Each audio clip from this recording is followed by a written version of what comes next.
Hello दोस्तों, welcome back. My name is Shankar और आप देख रहे हैं हमारा अपना channel Shankar education for all. तो दोस्तों, सॉल्यूशन चैप्टर के लेक्चर 3 में हम देखने जा रहे हैं एक नया टॉपिक जो बहुत ज्यादा इंपॉर्टेंट है board as well as CET and relevant exams के लिए। तो आज हम डिस्कस करने वाले हैं एक टॉपिक जिसका हेडिंग है कोलिगेटिव प्रॉपर्टीज।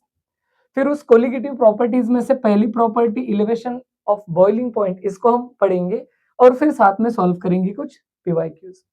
तो विदाउट डिले दोस्तों स्टार्ट करते हैं पहला वाला टॉपिक, और वो है मेरे पास कोलिगेटिव प्रॉपर्टी। याद रहे, यहाँ पे मैं दो वर्ड्स को प्रिसाइजली मेंशन करना चाहता हूँ।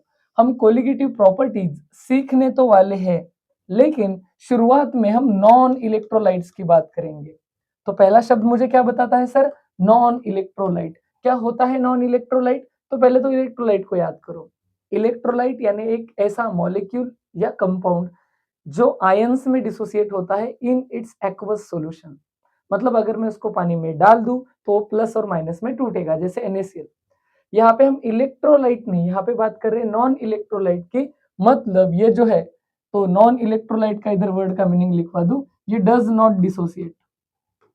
Does not dissociate. तो शुरुआत में हम जो बात कर रहे हैं वो ऐसे मॉलिक्यूल की जो डिसोसिएट नहीं होते, जैसे ग्लूकोज है, सुक्रोज है, वो डिसोसिएट नहीं होता है ना। तो जो भी है ना, नॉन इलेक्ट्रोलाइट्स की बात कर रहे हैं, या फिर यूरिया वगैरह। फिर again what is mean by colligative property? तो याद रहे कोलिगेटिव प्रॉपर्टी से मतलब क्या है। सॉल्यूशन की कुछ ऐसी प्रॉपर्टी होती है, सॉल्यूशन की कुछ ऐसी प्रॉपर्टी होती है जो अमाउंट ऑफ सोल्यूट पे डिपेंड करती है। Amount of solute, nature of solute and solvent से उसको कोई लेना देना नहीं है। ऐसे प्रॉपर्टी जो अमाउंट ऑफ सोल्यूट पे डिपेंड करेंगे उनको बोला जाता है कोलिगेटिव प्रॉपर्टी। आसान से शब्दों में सीखते हैं, इसका डेफिनेशन कैसा है जरा ध्यान देना। The physical properties of solution that depend on the number of solute particles, यानी amount of solute and not on their nature. ये दोनों वर्ड आना इंपॉर्टेंट है। अमाउंट ऑफ सोल्यूट पे डिपेंड करेंगे, नेचर पे डिपेंड नहीं करेंगे। उसके नेचर पे डिपेंड नहीं करेंगे। वो कैसा है इससे कुछ मतलब नहीं है, बस सोल्यूट का क्वांटिटी कितना है इस पे डिपेंड करते हैं। ऐसे प्रॉपर्टी को बोला जाता है कोलिगेटिव प्रॉपर्टीज। क्या क्या होते हैं सर? तो vapour pressure lowering, boiling point elevation, freezing point depression and osmotic pressure. ऐसे 4 प्रॉपर्टीज हमारे सिलेबस में दे रखे हैं। बहुत ज्यादा इंपॉर्टेंट है और ध्यान दिया तो उतने ही आसान। तो शुरुआत करते हैं दोस्तों पहली वाली प्रॉपर्टी, और वो है वेपर प्रेशर लोवरिंग। पहले तो इस टाइटल का मीनिंग समझो, ये लोग कहना क्या चाहते हैं। ये लोग कहना चाहते हैं, मान लो आपके पास, अगेन एक बात हमें याद रखनी है, जब तक हम कोलिगेटिव प्रॉपर्टीज पढ़ रहे हैं, ये चारों कोलिगेटिव प्रॉपर्टीज में इनिशियली हम दो चीजों की बात करने वाले हैं। एक तो ये नॉन इलेक्ट्रोलाइट्स के हम पहले पढ़ेंगे, नॉन इलेक्ट्रोलाइट्स। हाँ, बाद में इलेक्ट्रोलाइट्स का भी थोड़ा देखेंगे, लेकिन अभी बात हो रही है नॉन इलेक्ट्रोलाइट्स की। और दूसरी बात, ये जो सॉल्यूशन रहेंगे सर, ये डाइल्यूट सॉल्यूशन रहेंगे। सॉल्यूशन रहेंगे डाइल्यूट, मतलब कॉन्सेंट्रेशन बहुत ही कम रहने वाला है। ये क्यों बोला तो आगे मैं रिलेट करवाऊंगा। अब वेपर प्रेशर लोअरिंग का मतलब है, मान लो आपके पास कोई एक सॉल्वेंट था ए। अब इस ए सॉल्वेंट में आपने क्या कर दिया, ये जो ए सॉल्वेंट था उसका जो भी है, मान लो वेपर प्रेशर मान लो P1 नॉट था। वेपर प्रेशर इस लिक्विड के ऊपर इसी के वेपर्स के कारण रहने वाला जो प्रेशर है उसको हम बोलेंगे वेपर प्रेशर। अब ये सॉल्वेंट अकेला था, प्योर था, तो इसके वेपर प्रेशर को मैंने P1 नॉट बोल दिया। अब मैंने इसमें क्या कर दिया, थोड़ा सा सोल्यूट ऐड कर दिया। इसमें मैंने थोड़ा सा सोल्यूट डाल दिया। अब जैसे ही मैं इसमें सोल्यूट डाल देता हूं, तो होगा क्या कि इसमें अब सोल्यूट भी डिसॉल्व हो जाएगा। देखो, डिसोसिएट नहीं, डिसॉल्व हो जाएगा। मतलब यहाँ पे ए भी है और सोल्यूट भी है, दोनों है। अब ये क्या बन गया, सोल्यूशन बन गया। इधर प्योर था, सॉल्वेंट था। अब इस सॉल्यूशन में जो वेपर प्रेशर रहेगा, अब ऑब्वियस है ये सोल्यूट कैसा भी रहे, नॉन इलेक्ट्रोलाइट। अच्छा, एक वर्ड यहाँ पे मेंशन कर सकते हैं, नॉन ओलाटाइल भी रहने वाला है ना। बात नॉन ओलाटाइल वाली भी होने वाली है। मतलब ये जो सोल्यूट ऐड करोगे वो अपने आप हवा में नहीं उड़ता, लेकिन फिर भी इसका कुछ न कुछ कंट्रीब्यूशन आता है इस वेपर प्रेशर में। और ये नोट किया गया कि अब ये जो सॉल्यूशन बना है इसका वेपर प्रेशर P1 बना है, वो P1 नॉट से कम हो जाता है। ये जो है वो क्या हो जाता है, डिक्रीज हो जाता है। डिक्रीजेस। जो प्योर का प्रेशर था वो P1 में डिक्रीज हो गया, इसी कारण नाम क्या दे दिया, वेपर प्रेशर जो पहले था अब वो लोअर हो गया, वेपर प्रेशर लोअरिंग। अब कोई बोल सकता है sir what could be the reason, ऐसा क्यों हो रहा है कि ये वेपर प्रेशर कम हो गया। अब ध्यान से देखना इस कंसेप्ट को, है ना। तो वाई को समझते हैं, वाई समझना बड़ा जरूरी है कि ऐसे क्यों हुआ। तो ध्यान से समझो, अगर मैं बात करता हूं यहाँ पे देखो, वेपर्स सिर्फ सरफेस वाले मॉलिक्यूल के ही जाएंगे, वेपर सिर्फ सरफेस वाले मॉलिक्यूल के जाएंगे। अब स्टार्टिंग में यहाँ पे जितने भी मॉलिक्यूल्स थे, मान लो 100 थे, पूरे 100 के 100 मॉलिक्यूल जो थे वो एक ही थे, तो उनकी वेपर्स में जाने की टेंडेंसी ज्यादा थी। लेकिन प्रॉब्लम ऐसे हो गया कि यहाँ पे बीच बीच में कुछ बी के मॉलिक्यूल्स भी तो आ गए, वो डिसोसिएट नहीं हुआ लेकिन डिसॉल्व तो हो गया। डिसॉल्व हो गया मतलब बॉटम साइड में हो गया, ऐसा थोड़ी है। डिसॉल्व हो गया मतलब पूरे सॉल्यूशन में है। अब क्या हो गया, सरफेस के सिर्फ ए के पहले 100 मॉलिक्यूल थे, अब क्या हुआ रहेगा, एटलीस्ट 80-20 हुआ रहेगा। मतलब 80 मॉलिक्यूल सॉल्वेंट के, 20 किसके आ गए, सोल्यूट के आ गए। अब सरफेस पे 100 मॉलिक्यूल के बदले में 80 मॉलिक्यूल यानी कम हो गए। अगर ये मॉलिक्यूल कम हो गए तो उनका वेपर में जाने का टेंडेंसी भी कम हो जाएगा एंड ओवरऑल वेपर प्रेशर भी कम हो जाएगा। तो वाई का रीजन है the molecules at the surface, the molecules at the surface, at the surface gets decreased, gets decreased due to addition of solute और द मॉलिक्यूल्स। अच्छा, और मॉलिक्यूल्स में भी याद रहे जो वेपर्स में कंट्रीब्यूट हो रहे थे, तो अपने पास कौन थे, दी, थोड़ी जगह एडजस्ट कर देता हूं, सॉल्वेंट मॉलिक्यूल्स ज्यादा इंपॉर्टेंट है, क्योंकि सोल्यूट तो हमने बोल रखा है सर वो नॉन वोलेटाइल है, तो नॉन वोलेटाइल है तो वो तो हवा में जाएगा नहीं, लेकिन सरफेस एरिया कम करेगा सरफेस पे आके, तो सॉल्वेंट की एक ही हवा में जाने की टेंडेंसी कम हो जाएगी और ओवरऑल वेपर प्रेशर लोअर होगा। चलो सर ये भी समझ में आ गया, और आगे बढ़ते हैं। अब इसी को हम क्या करते हैं, एक इंपॉर्टेंट राउल्ट्स लॉ अप्लाई करके देखते हैं कि एक नॉन वोलेटाइल सॉल्यूट्स के लिए मैं राउल्ट्स लॉ अप्लाई कैसे कर सकता हूं। और यही से मेरे पास एक क्वेश्चन भी बनता है कि prove that relative lowering of vapour pressure या फिर lowering of vapour pressure is a colligative property. अब देखना कैसे अपन इसको जस्टिफाई कर सकते हैं। पहले तो आसान भाषा में समझते हैं। मेरे पास में अगर मान लो कि एक बीकर था, उस बीकर में जो था एक सॉल्वेंट ए था, इस सॉल्वेंट का pure vapour pressure P1 not था और इसका मोल फ्रैक्शन था x1। अब मैं इसके बारे में सोल्यूट डाल दूंगा। अब इसमें मैंने क्या कर दिया, सोल्यूट डाल दिया। सोल्यूट डालने पे क्या हो गया, वो इसमें डाल दिया सोल्यूट, अब वो बन गया है सॉल्यूशन। अब इस सॉल्यूशन में थोड़ा सा सोल्यूट भी आ गया। अब हो क्या रहा है, अगर मैं बात करूंगा राउल्ट्स लॉ की, तो राउल्ट्स लॉ किसके बारे में इंफॉर्मेशन देता है, पार्शियल प्रेशर। पार्शियल प्रेशर क्या होता है सर, तो पार्शियल प्रेशर हम पहले सेकंड वीडियो में डिस्कस कर चुके हैं इस चैप्टर में, कि अगर मुझे पार्शियल प्रेशर ऑफ ए चाहिए, पार्शियल प्रेशर, क्योंकि अब दोनों का थोड़ा थोड़ा रहेगा, पार्शियल प्रेशर ऑफ ए, तो मैं क्या करूंगा, pure pressure multiplied by it's mole fraction.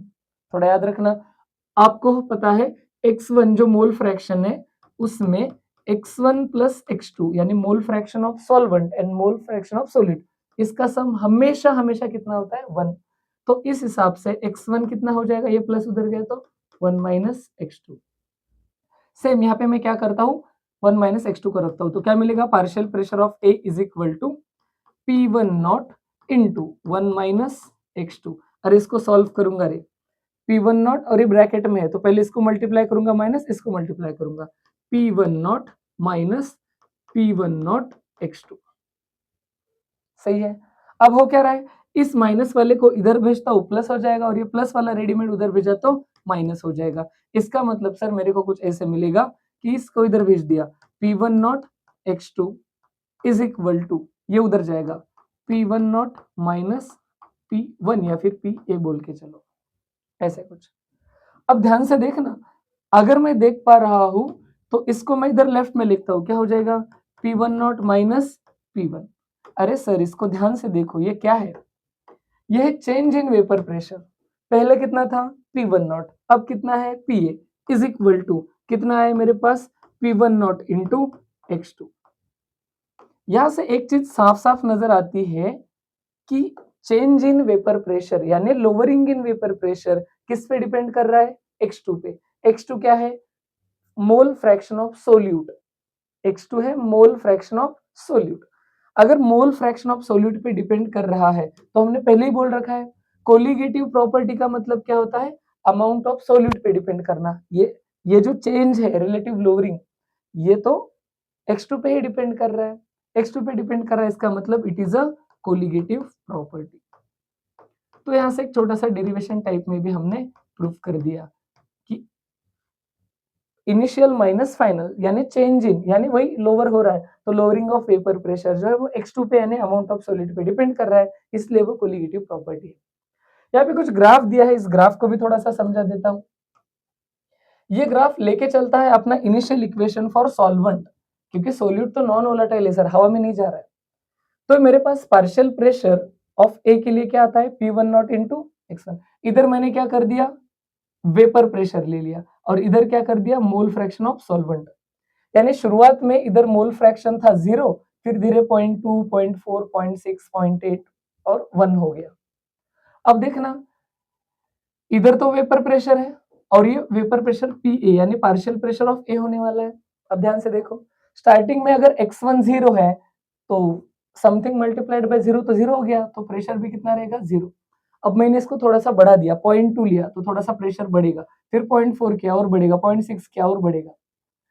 जब मेरे पास x1 1 हो जाएगा तो PA is equal to P1 not हो जाएगा, तो अपना PA जो है वो किसके बराबर हो जाएगा, P1 नॉट यानी प्योर के बराबर।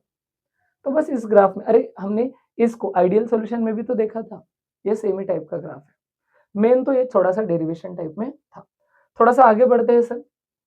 फिर मेरे पास कंपैरिजन के लिए एक टर्म आता है relative lowering of vapour pressure. Relative क्या है सर, कंपेयर कर रहे हैं अपन कि पहले कितना था, P1 नॉट था, अब कितना बना है, बना तो P1 है लेकिन ये रिलेटिवली कितना चेंज हुआ है ना, रिलेटिवली कितना चेंज हुआ है, इसको मेरे को कंपेयर करना है। तो इसके लिए किया क्या जाता है, तो इसके लिए बनाया जाता है एक आसान सा कॉन्सेप्ट। आसान सा कॉन्सेप्ट क्या है, तो देखना, तो मेरे पास एक इंपॉर्टेंट डेफिनेशन चली आती है और वो डेफिनेशन है रिलेटिव लोअरिंग ऑफ। देखो साइंटिस्ट को या फिर स्टडी करने वालों को कुछ तो ऐसा एक सेटअप बनाना था जिससे मैं रिलेटिवली अच्छे से पढ़ पाऊँ। तो इन्होंने क्या किया कि रिलेटिव चेंज कितना हुआ है, तो इन्होंने एक आसान सा डेफिनेशन बनाया, relative lowering of vapour pressure, lowering of vapour pressure is equal to change in vapour pressure पकड़ता हूं मैं डेल्टा P और नीचे क्या करता हूं, प्योर वेपर प्रेशर लेता हूं, वो कितना हो जाएगा P1 not, delta P upon P1 not, ऐसा कुछ लिया। डेल्टा P क्या है सर, चेंज इन प्रेशर। अच्छा कोई मुझे बोलेगा सर चेंज इन प्रेशर कितना हुआ, तो स्टार्टिंग में ज्यादा था बाद में लोअर हो गया, तो स्टार्टिंग में ज्यादा था बाद में लोअर हो गया, P1 not upon P1 upon P1 not. तो डेल्टा P यानी चेंज कितने का हुआ, तो initial minus final. Initial minus बोलने से अच्छा ज्यादा माइनस कम, तो ये ज्यादा था P1 नॉट, बाद में तो प्रॉपर्टी का नाम ही लोअरिंग ऑफ वेपर प्रेशर, मतलब वेपर प्रेशर बाद में लोअर होता है, तो ये बड़ा वैल्यू है और ये छोटा वैल्यू है। अब इसी को मैं शब्दों में लिखता हूं तो मिल गई मुझे एक important definition, relative lowering of vapour pressure. The ratio मतलब division of vapour pressure lowering delta P of solvent divided by vapour pressure of pure solvent माने P1 not is called relative lowering of vapour pressure. तो इतना आसान सा ये definition है, जिसको shortcut में ऐसे भी लिखा जाता है RLVP, relative lowering of vapour pressure is equal to delta P upon P1 not, delta P upon P1 not. तो इस तरह से मेरे पास मिल जाता है ये वाला इक्वेशन।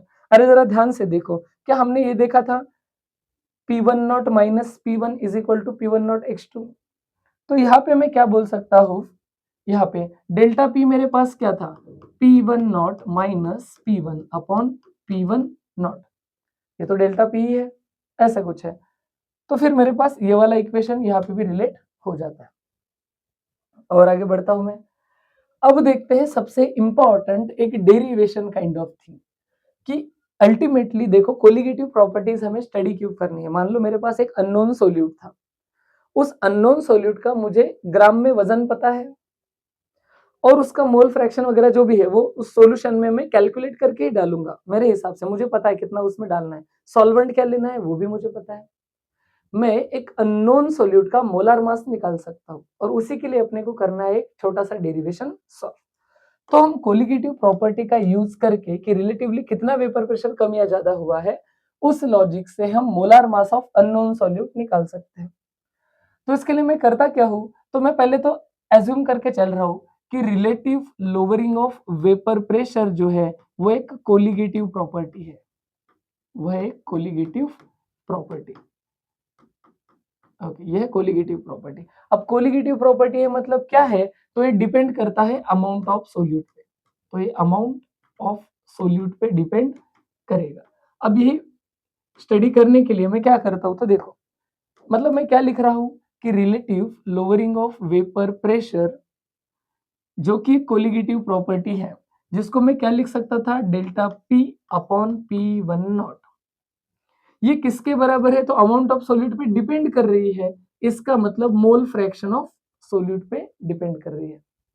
कोई बोलेगा सर ये डिराइव कैसे किया, तो देखना रे, हमने थोड़ी देर पहले अभी अभी एक स्लाइड पहले ये लिख रखा है साइड में, है ना, कहां से, तो ये यहां से देखो, यहां से इसको मैं डेल्टा पी लिख सकता हूं, delta P is equal to P one naught X two. तो देखना क्या था मेरे पास, delta P is equal to P one naught into X two. अब ये पी वन नॉट इधर डिवीजन में जाएगा तो क्या मिलेगा मेरे को, delta P upon P one naught is equal to क्या बचेगा, एक्स टू। तो delta P upon P one naught के बदले में मैं क्या लिख सकता था, एक्स टू। अब एक्स टू क्या है सर, तो ध्यान से समझना, इधर ही डेरिवेशन है, बस एक्स टू को निकालो, डेरिवेशन खत्म। ये है मोल फ्रैक्शन, इसको बोला जाता है सर मोल फ्रैक्शन। मोल फ्रैक्शन क्या होता है, तो समझो ध्यान से। अगर मान लो मैंने बोला रहता कि मेरे पास सॉल्वेंट जो है, सॉल्वेंट सॉल्वेंट के मोल N1 है और सोल्यूट के मोल N2 है, मोल्स जो मैंने इनिशियली लिया है। तो अगर मुझे मोल फ्रैक्शन ऑफ सोल्यूट निकालना है तो इसके लिए फॉर्मूला होता है जिसका कैलकुलेशन करना है उसके मोल्स अपॉन टोटल मोल्स। तो क्या मिल गया मेरे पास, x2 जो है वो N2 upon N1 plus N2। सही है, बस इसी को लेके मैं आगे चलता हूँ। आगे देखो होता क्या है, तो अपन ने लिखा है relative lowering of vapour pressure जो कि x2 के बराबर है, और x2 कैसे निकलेगा, तो moles of solute upon moles of solvent plus solute total mole. यहाँ पे एक बात आपको याद रखनी है, बड़ी इंपॉर्टेंट बात है। इंपॉर्टेंट बात यह है कि आपको नोट करना है कि as solution is very dilute, solution is very dilute, solution जो है वो बहुत ज्यादा डाइल्यूट है, इतना ज्यादा डाइल्यूट है कि N1 जो है वो much much greater than N2 होता है। कंपेयर किया तो मोल्स ऑफ सॉल्वेंट जो है ना वो सोल्यूट से बहुत गुना ज्यादा है। तो इसका मतलब मैं अप्रोक्सीमेट क्या कर सकता हूँ, N1 प्लस N2 को अराउंड N1 ही रखता हूँ। कोई बोलेगा सर ऐसा क्यों, जैसे मान लो N1 था 10 और N2 था 0.0001, तो 10 में 0.001 मिला है तो कुछ फर्क ही नहीं पड़ा, वो तो ऑलमोस्ट 10 ही रह गया ना। तो बस वही बात हो गई, तो इसके वजह से अपन क्या करते हैं, उसको N1 ही लेके चलते हैं। मतलब इसको थोड़ा सा मॉडिफाई कर दूं तो क्या मिल रहा है मेरे को फाइनली, क्योंकि मैंने इस दोनों को एक कर दिया तो मेरे पास मिल गया relative lowering of vapour pressure is equal to N2 by N1। कोई बोलेगा सर ऊपर का N2 वो नहीं इग्नोर कर सकता, वो न्यूमरेटर है, वो डिवीजन वाला पार्ट है, उसको नहीं कर सकता हूँ, प्लस में मैं इग्नोर कर सकता हूँ, फर्क नहीं पड़ेगा। अब देखना N2 और N1 को रिप्लेस करो और अपना कहानी हो गया खत्म। अगर मान लो इफ मेरे पास W1 था वेट ऑफ सॉल्वेंट, W1 था वेट ऑफ सॉल्वेंट, और मान लो M1 था molar mass of solvent, molar mass of solvent. और वही अगर मैं बात करूं किसकी, कि W2 अगर मेरे पास होता वेट ऑफ सोल्यूट जो मैंने सॉल्यूशन बनाते टाइम पे लिया था, एंड अगेन M2 अगर मेरे पास होता molar mass of solute, solute. तो इन पहले से मेरे पास क्या निकल के आता है, हम लोगों को पता है N क्या था, नंबर ऑफ मोल्स, और नंबर ऑफ मोल्स कैलकुलेट कैसे करते हैं, given mass upon molar mass, ये हो गया N1। और यहां से मेरे को क्या समझ में आता है, N2 नंबर ऑफ मोल्स, तो वापस कैसे निकलेगा, गिवन मास कितना लिया था अपन ने W2 अपन मोलर मास कितना W2। तो ये आ गए मोल्स ऑफ सॉल्वेंट और ये आ गए मोल्स ऑफ सोल्यूट। तो ये वाली तो बात हो गई। अब अगर इसको ब्रैकेट करते हुए थोड़ा सा अलग मिक्स ना हो जाए। ओके चलो ओके। अब बस मुझे क्या करना है, N2 के जगह पे ये वाली वैल्यू और N1 के जगह पे ये वाली वैल्यू पुट करनी है और अपना सॉल्व है ना, हो गया सॉल्व। तो नेक्स्ट बढ़ता हूँ। देखो फाइनली क्या मिला, relative lowering of vapour pressure is equal to जो कि था x2, तो उसको मैंने N2 अपॉन N1 ही इमेजिन किया था। वो मेरे पास क्या मिल रहा है, N2 W2 divided by M2 और ये whole divided by W1 divided by M1। अरे सही तो अपन ने अभी भी इमेजिन किया था। अरे सर इसको थोड़ा सा मैथमेटिकली सॉल्व करो तो मेरे पास फाइनल इक्वेशन मिलता है, relative lowering of vapour pressure जो कि बराबर था delta P upon P one not जो कि बराबर था x2। क्या मिल रहा है मेरे पास, मतलब मैं इतना ही सॉल्व कर रहा हूँ। ये W2 को डिवाइड कर रहा है तो मैं लिटरली नीचे लिखता हूँ M2 और फिर वापस ये जो है M1 ये डिवीजन में डिवीजन कर रहा है तो मैं इसको रेसिप्रोकल को थोड़ा सा रीअरेंज करता हूँ तो M1 जाएगा ऊपर और ये W1 था नीचे, ऐसे कुछ। तो ये मिल गया मेरे पास फाइनल इक्वेशन। याद रहे कोई गड़बड़ नहीं करनी है, बस ये इक्वेशन मेरे लिए बहुत ज्यादा इंपॉर्टेंट है। ये डेरिवेशन काइंड ऑफ थिंग भूल गए तो भी चलेगा, नो इश्यूज। बस मेरे को याद रखना है relative lowering of vapour pressure जो कि delta P upon P one not यानी कि x2 था, वो W2 के पड़ोस में M1 और M2 के पड़ोस में W1। और इसके मीनिंग तो हमें पता ही है, weight of solute molar mass of solvent, 1 यानी सॉल्वेंट 2 यानी सोल्यूट, इसमें भी कंफ्यूज नहीं होना है। तो बस ये हो गया अपना इस कोलिगेटिव प्रॉपर्टी के बारे में डिटेल। चलो सर क्वेश्चन सॉल्व करने की कोशिश करते हैं। तो आराम से देखो रे क्वेश्चन सॉल्व करते हैं, जरा पढ़ लेते हैं question. A solution is prepared by dissolving 394 gram of non volatile solute. Again solute को लेना है W2, मेरे पास है 394 ग्राम। फिर इन 622 ग्राम ऑफ वाटर, ऑब्वियस है वाटर क्या रहा होगा यहाँ पे, वो रहा होगा आपके पास सॉल्वेंट। फिर बोला है कि the vapour pressure of the solution, solution मतलब बाद में मतलब P1, वो कितना बनेगा दिया है सर 30.74 mm ऑफ Hg। फिर if the vapour pressure of water, अरे वाटर बोला है मतलब ये सॉल्वेंट था, मतलब ये प्योर दिया है, वो कितना दिया है P1 not is equal to 31.8 mm of Hg। ये सारी इंफॉर्मेशन दी है एंड ऑब्वियस है हमेशा मोस्ट केसेस में आपको मोलर मास ऑफ सोल्यूट ही पूछेंगे, क्योंकि कोलिगेटिव प्रॉपर्टी डिराइव ही इस ही लॉजिक से किए थे कि आपको अननोन सोल्यूट का मोलर मास निकालना है। तो सीधी बात सर, गिवन तो समझ में आ गया, फॉर्मूला लगाते हैं M2 निकालने के लिए। मेरे पास फॉर्मूला क्या था, तो ध्यान से देखना मेरे पास फॉर्मूला क्या था। फॉर्मूला कुछ ऐसे था कि relative lowering of vapour pressure जो कि इक्वल टू था delta P upon P1 not जो कि इक्वल था x2। अब मैं सीधा सीधा फॉर्मूला लिखता हूँ, W2 के साइड में M1 एंड W1 के साइड में M2, ऐसा कुछ तो भी है। अब मैं इसको इधर ही रीअरेंज कर देता हूँ, डेल्टा पी क्या होने वाला है तो मैं डेल्टा पी साइड में निकाल के रख सकता हूँ, मेहनत बचेगी। डेल्टा पी जो मेरा था वो था P1 not minus P1, starting में वेपर प्रेशर ज्यादा था बाद में कम हो गया था, तो ऐसे कुछ है। तो इसमें क्या क्या वैल्यूज डाल दूं, तो यहाँ पे P1 नॉट कितना था, P1 नॉट मेरे पास 31.8 माइनस ये था 30.74। तो इसको अगर मैं माइनस करता हूँ तो मेरे पास क्या वैल्यू मिलेगा, सो दैट मैं डायरेक्टली वहां पे पुट कर सकता हूँ। तो एक छोटा सा वैल्यू मेरे पास नजर आएगा 31.8 और ये 30.74 है ना। तो इधर तो 6 बचा, इधर बचा 0 है ना, इधर बचा 1 और इधर बचा 0। तो ये ऑलमोस्ट मेरे को मिल जाएगा 1.06 mm ऑफ Hg। तो मैं इसको रेडीमेड पुट कर सकता हूँ, इसके लिए अपन ने साइड में इसको सॉल्व कर लिया। तो क्या मिलेगा सर, डेल्टा पी कितना है, देयरफॉर डेल्टा पी 1.06, या फिर इसको मैं पहले रीअरेंज ही कर देता हूँ, क्या रीअरेंज कर देता हूँ, M2 के लिए एक ही बार सॉल्व करेंगे। M2 इधर मल्टीप्लाई सॉरी डिवाइड कर रहा है तो इधर जाके मल्टीप्लाई करेगा, तो रीअरेंज करने पे M2 इक्वल टू, बाकी सारा तो सब कुछ सेम ही रहेगा, W2 के साइड में M1 डिवाइडेड बाय इधर कौन बचा W1। ये जो इधर है ये इधर, ये ऊपर है मल्टीप्लीकेशन में, इधर जाएगा डिवीजन में, और ये इधर था डिवीजन में, उधर जाएगा मल्टीप्लीकेशन में। वैल्यूज पुट करते हैं, सॉल्व करते हैं, कोई यूनिट कन्वर्जन का टेंशन नहीं। W2 कितना है मेरे पास 394 मल्टीप्लाइड बाय M1 कितना था मेरे पास, अरे M1, अब M1 पता नहीं है तो क्या हम गेस कर सकते हैं, बिल्कुल सर।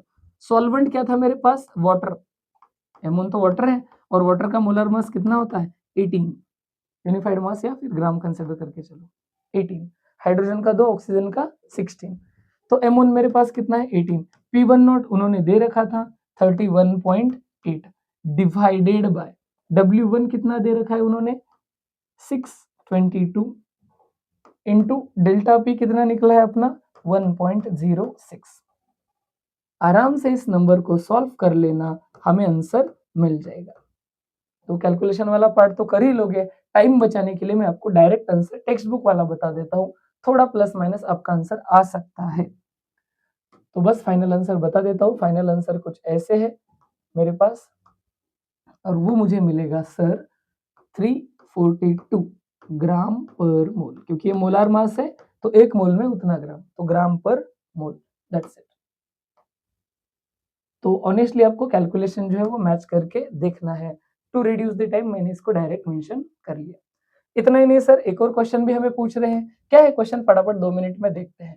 क्वेश्चन लेंदी दिखते हैं सॉल्यूशन के, लेकिन अगर मुझे गिवन समझ में आए तो सच सच में बहुत ज्यादा टफ होते नहीं है।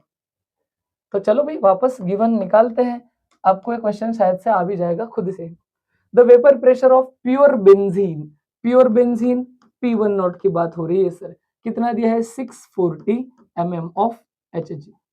फिर आगे a non volatile solute of mass इतना, अरे सर नॉन ओलाटाइल मास मतलब क्या है, वो W2 सोल्यूट की बात कर रहे हैं, 2.315 ग्राम है, इज एडेड टू 49 ग्राम, मतलब W1 49 ग्राम ऑफ बेंजीन।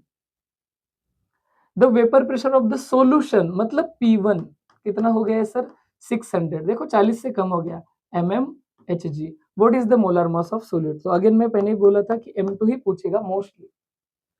अब हमें पहले ही पता चल चुका है कि फॉर्मूला क्या लगने वाला है sir, relative lowering of vapour pressure, that is delta P upon P1 not is equal to W2 के साइड में M1 और W1 के साइड में M2 ही तो निकालना है, तो M2 के लिए रीअरेंज करके रख दो, अभी भी किया था, M2 इधर आएगा, तो therefore M2 equal to W2 into M1, ये इधर डिवीजन में उधर जाएगा multiplication, P1 not divided by ये इधर आएगा, तो W1 इंटू डेल्टा P।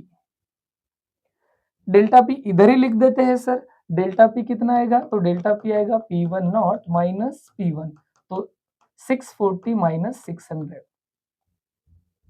कितना आ रहा है मेरे पास 40 mm ऑफ Hg। इसको यूनिट में जनरली कोई चेंज करने की जरूरत नहीं है, तो चेंज है, चेंज तो यूनिट कन्वर्ट करके भी सेम ही आएगा। और इतना ही नहीं, M2 molar mass, sorry M1 solvent का मोलर मास उन्होंने दे रखा है कितना 78, नहीं तो भी हम C6H6 बेंजीन के लिए पता कर लेते हैं, तो वैल्यूज पुट कर देते हैं। W2 कितना दिया है सर 2.315 इंटू मोलर मास 178 दे रखा है, P1 नॉट 640 था, डिवाइडेड बाय W1 कितना है 49 ग्राम दे रखा है, और डेल्टा P कितना है अपना 40 आया है।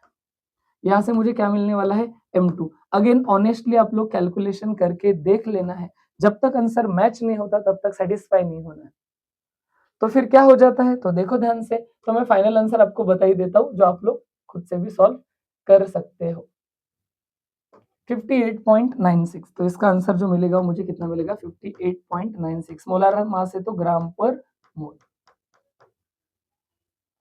इस कैलकुलेशन में जिन उन नंबर्स के साथ उनकी यूनिट रखना वैलिड होता है, वो आप यूनिट्स कट करके फाइनल यूनिट भी डिराइव कर सकते हो, लेकिन अगेन सीईटी में यूनिट को लेके ज्यादा परेशानी नहीं है, तो मैंने वो पोर्शन थोड़ा सा स्किप कर दिया। तो ये भी आ गया भाई साहब। अब देखते हैं सर असली क्वेश्चन यानी सीईटी। देखना सीईटी के कैलकुलेशन रिलेटिवली बहुत आसान होते हैं। रिसेंट पीवाईक्यूज 2024-25 वगैरह की बात हो रही है। Calculate the relative lowering of vapour pressure, relative lowering of vapour pressure delta P upon P1 not की बात हो रही है sir. relative lowering of vapor pressure if vapor pressure of pure solvent and vapor pressure of solution are that much. Pure का इतना है और इसका इतना है, मतलब ये है मेरे पास P1 नॉट और ये है मेरे पास P1। तो क्या मैं relative lowering of vapour pressure निकाल सकता हूँ? बिल्कुल निकाल सकता हूँ। देखो क्या है मेरे पास formula, relative lowering of vapour pressure delta P upon P1 naught, और मेरे को दिया क्या है तो इसको मैं सॉल्व करूंगा ना, RLVP relative lowering of vapour pressure निकालना था, ये था मेरे पास फॉर्मूला। डेल्टा P क्या होता है, P1 not minus P1 upon P1 not readymade. देखो P1 नॉट कितना दे रखा है 32 माइनस P1 कितना दे रखा है 30 डिवाइडेड बाय P1 नॉट कितना है अपना 32। बात समझ में आ गई क्या? इस तरह से, इतना आसान सा क्वेश्चन है, सीईटी में लेटेस्ट पूछा है। ये हो गया 2/32, इसको मैच कर लेंगे तो ये 1 हो जाएगा 16। अगर मैं इसको सॉल्व करता हूँ तो मेरे पास क्या मिल जाएगा, तो मेरे पास पहले तो मिलेगा 0.1 लगा दूं, फिर वापस 0, तो 16 अगर मैं देखूंगा है ना, तो वो अगर मैं इसको 100 कर देता हूँ तो ये 0.0 हो जाएगा। अब ये 16 कितने से जाता है तो देखेंगे, तो इसको कर दिया 8, इसको कर दिया 50, आसान हो गया कैलकुलेशन, 8 का टेबल भी आता है।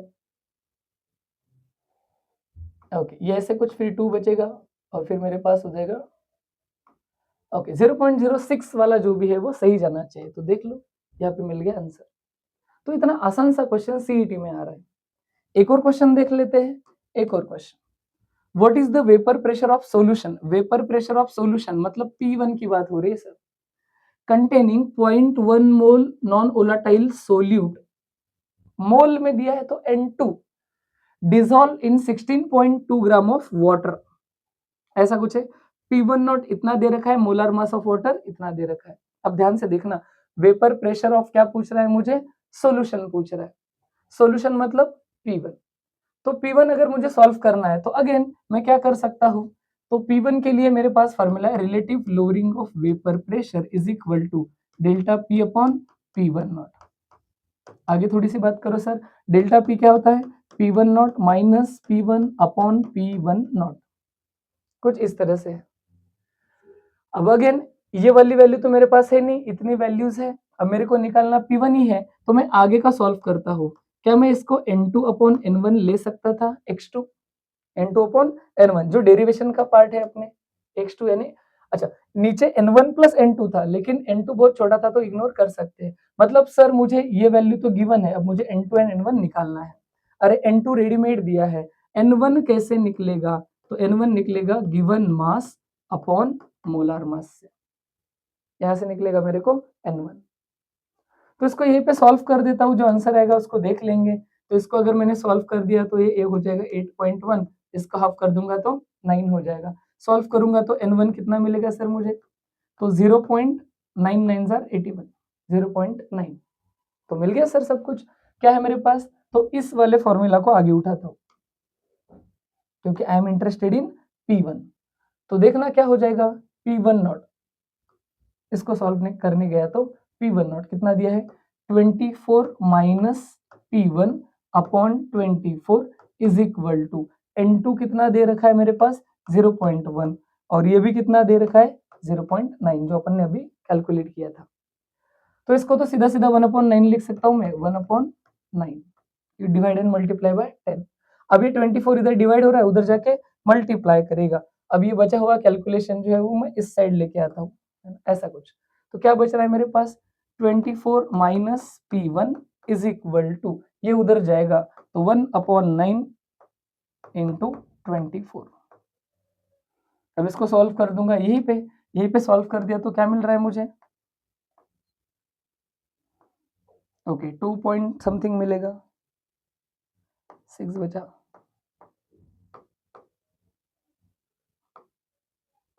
ओके फिर मेरे पास 4 बचा, ओके रफली मेरे को मिलेगा सर, ये मिलेगा लेफ्ट वाला 2.64, 9 से अगर डिवाइड किया तो।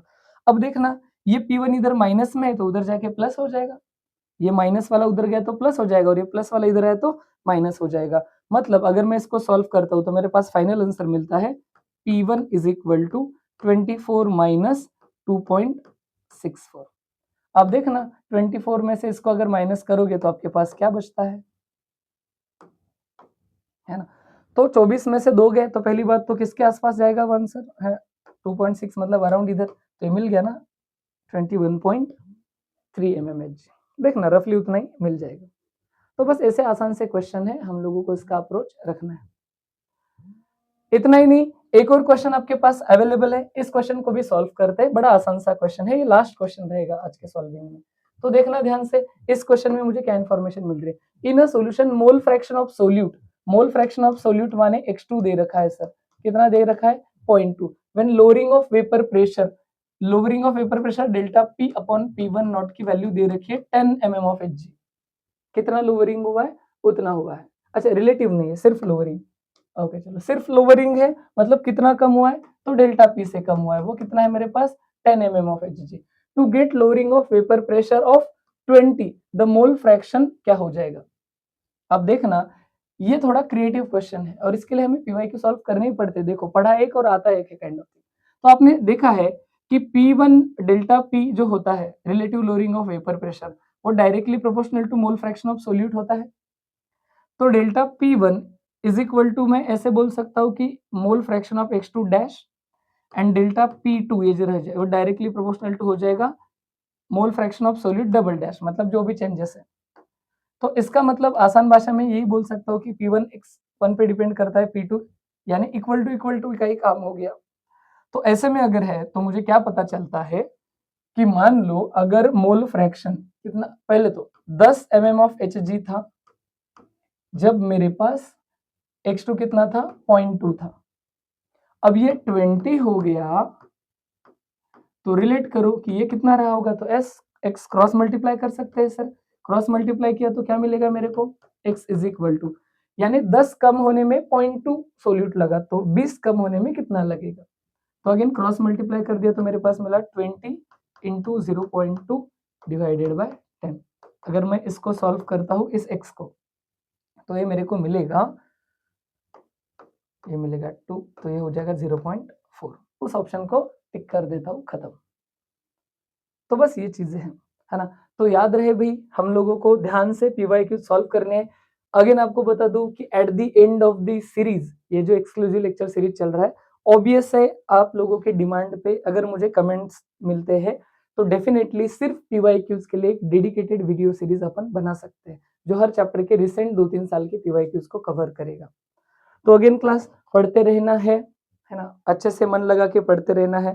तो आप लोगों को ऐसे ही 2 लाइनें बना दूं कि बहुत सारे लोग जो है हार्डवर्क करके कभी कभी गिव अप कर देते हैं, कभी कभी बीच में रुक जाते हैं, तो उनके लिए थोड़ी सी 2 लाइनें बता दूं। खुल जाएंगे सभी रास्ते तू रुकावटों से लड़ तो सही, खुल जाएंगे सभी रास्ते तू रुकावटों से लड़ तो सही, सब होगा हासिल तो अपने जिद पे अड़ तो सही। Thank you class, stay connected.